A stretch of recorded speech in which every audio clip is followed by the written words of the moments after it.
Hi guys, good morning po. Ako po ay nagupit sa akin sarili. Kasi po kaya ko na po magupit sa sarili ko. Pasensya na po kayo sa video kung meron pong nakaharang na konti hindi ko po napansin. Kaya na po ang bahalang umintindi.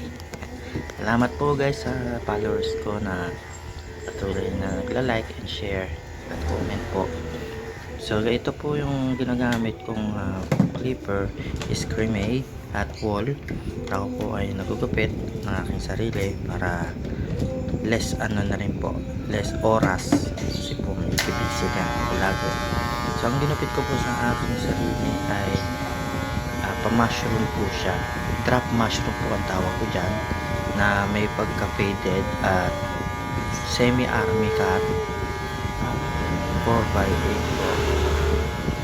Kumbaga 3x4 po ang tawagin siya. So ang ginagawa ko dyan sa mag-edit na yan ay transition, zero, no guard.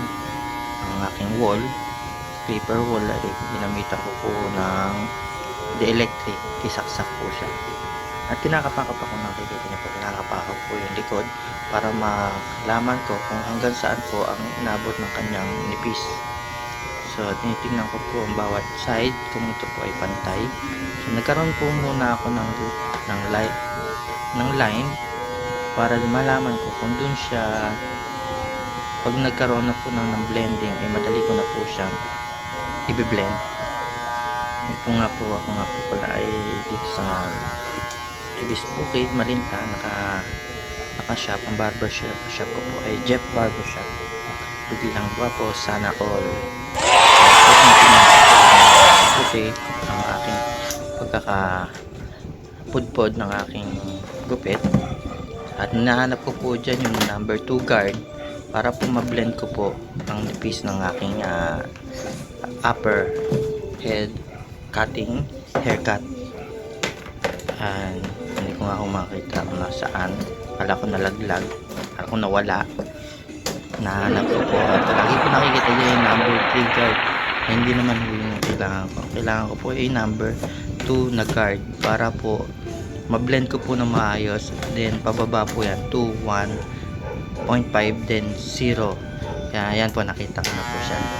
I press God, nakita ko po. Then tataas ko po yung pagkaka-blend, kumbaga parang semi army cut na drop fade siyang mushroom po. Sa panahon ng millennials is drop fade mushroom.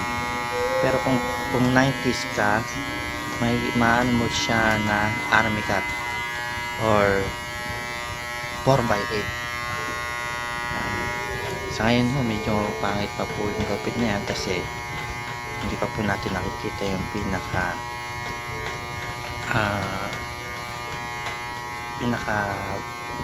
line, pinaka gupit niya talaga, finish pa talagang pinaka finish niya. Ayan, tuloy lang po ako sa pag-blend at patuloy lang po sa mga barbero po, alam po kayang-kaya niya itong gawin. Pero sa mga sa mga baguhan po na gagawin ito, kaya nyo po, konting tiis lang. Pero kung hindi nyo naman po kailangan gawin to, dahil bawang mga barbero lang po ang gagawa nito, pero kung kaya nyo pong gawin sa sarili nyo, no problem. Pero punta na lang po kayo sa akin, 70 lang po yung gupit ko.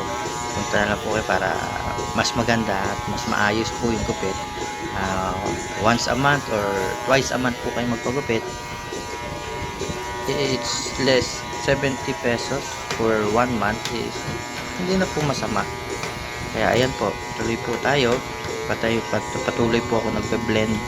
Bine-blending ko yung number 2 guard. Naka-open po tayo dyan, open to second guard, at pinalitan ko po ng number 1 close guard, at naka-blend po yan sa baba. Tinitingnan ko po yung transition yan kung maganda. Sa mga nagtatanong po bakit po ako nakasalamin pag nagugupit, para makita ko po yung pinaka-lining, pinaka-pantay po sa pagtingin ko po sa salamin. Pero sa totoo lang po ay pag malapitan po ako nakatingin sa ulo ng ating customer, ay malinaw po mata ko. sa malayo lang po ay hindi ako makakita ng maayos kasi po ay nearsighted po. Pasensya na po kayo, meron pong pusa na nangingialam. Buti umalis, hindi na tumuloy kasi siguro alam niya nagbo-vlog ako. So nakita niyo po yung pagkaka-difference ng ng cutting ngayon. Meron po siya ngayong blending at nakikita niyo na po yung result. Ang ganda na po, no? Pero hindi pa po tapos yan. Kinakapa-kapa ko lang po kasi mamaya po makikita niyo na po yung tapos ng aking gupit. Si Jeff po yung naggugupit at yung ginugupitan po ay si Jeffoy. Sinamantala ko lang po yung pagkakataon dahil habang wala pang customer dahil maaga pa. Kaya ako lang po ang gupit. Nakakairita mo po pag mahaba na yung buhok. Hindi ko katulad nung kabataan ko eh. Gusto ko mahaba buhok ko dahil maganda pa yung buhok ko noon at makapal.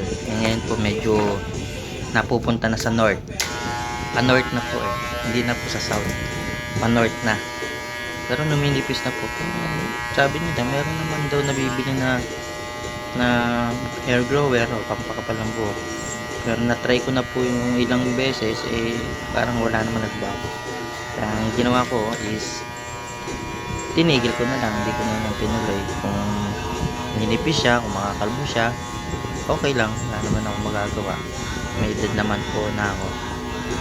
Ayan po ay ginamitan ko na po ng 0.5 na guard, naka-close po ang ating clipper.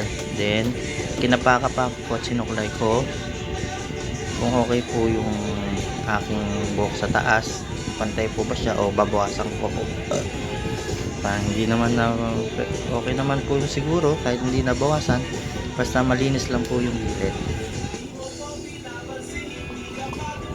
Shoutout nga po pala sa mga customer ko na walang tigil na pumupunta sa Jeff Barbershop.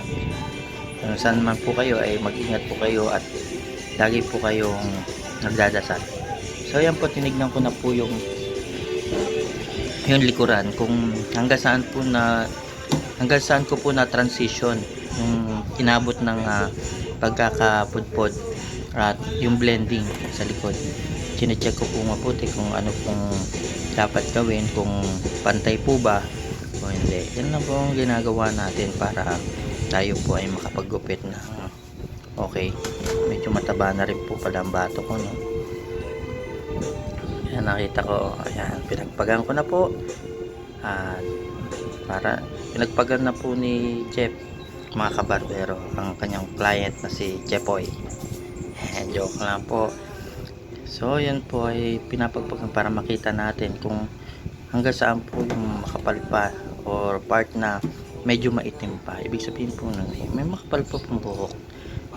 Kaya titignan ko kung mabuti kung okay pa napudpurin ko pa or hindi na. Pasensya na po kung ako po ay nautal-utal kasi ito po ay practice vlogging pa lang. Hindi pa tayo talagang vlogger.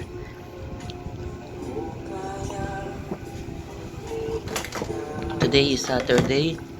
Happy blessed Saturday po sa lahat. So ayan po ay ginamitan ko uli siya ng wool clipper. Naka open po yan. Tinitingnan ko kung may pupudpud pa siya. Buti nga po walang tunog yung clipper ko dyan. Medyo malakas ko kasi yan eh. Nakakabingi ko ba? Pero at least matalim po siya. Sanay po ako na kapakapain ko po. Sa mga nagtitipid po, may tips po ako para magupit po kayo sa sarili nyo kung kayo po ay low budget. Pero kung may budget na po kayo, 70 pesos lang po, punta na lang po kayo rito sa Jeff Barbershop sa may Libis Bukid, Malinta. Pagtanong nyo lang po sa may lugar namin kung saan yung Jeff Barbershop. Biglang gwapo, sana all. So ito po ay 70 pesos sa loob ng isang buwan. 70 pesos po ay sulit na po.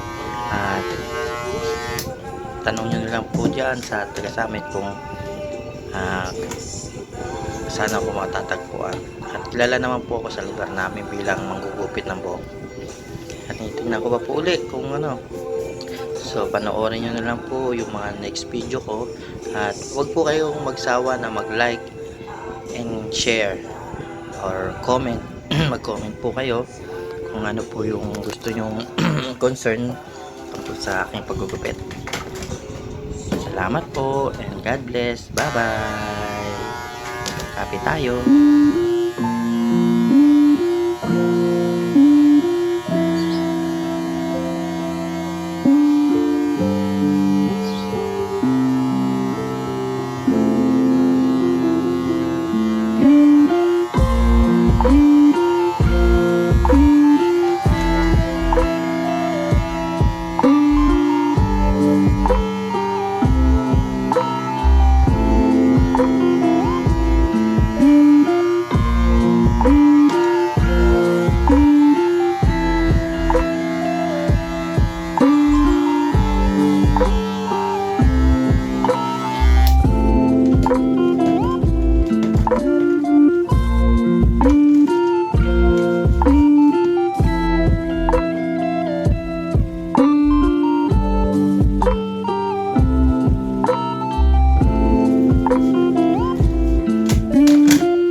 Kape tayo.